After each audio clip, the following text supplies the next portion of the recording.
In this quick video guide, I want to show you how you can use this website, which is called picsvg, to create real quick and easy vector graphics.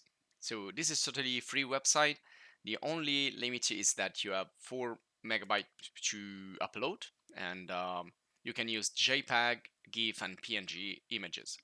But this is a simple application. You can see here that will help you to convert anything into SVG without the background, basically. So it's converting in vector graphics.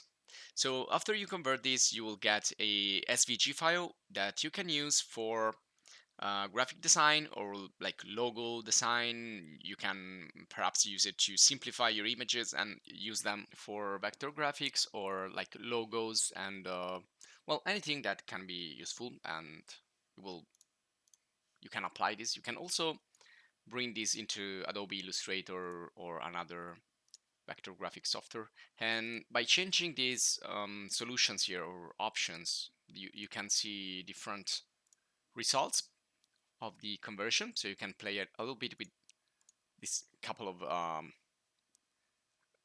effects that you can apply. You can also change the color, so you can upload basically anything.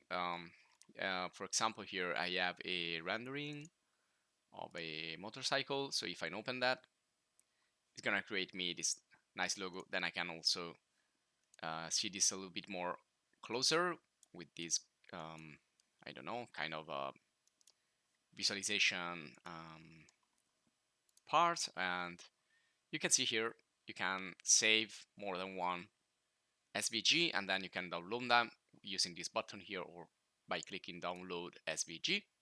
So you can save it in your computer. And again, you can change here the color to anything you want, try different results until you find the one that you like the most. So I think it's doing a great job by turning this complex image here of this motorcycle, realistic rendering of this motorcycle, into a really simple vector graphics that again I can use for a logo, or for, let's say, I want to apply this on a t-shirt, or I don't know, like marketing, merchandising. So this is a pretty simple website, and that's it for this video. And if you enjoyed it, please subscribe to the channel. And if you want to support us a little bit more, you can join the channel. So leave your comments, leave your questions, suggestions, and check out other video courses and video guides about graphic design, vector design, 3D design, and so on. So thanks for watching, and see you in the next.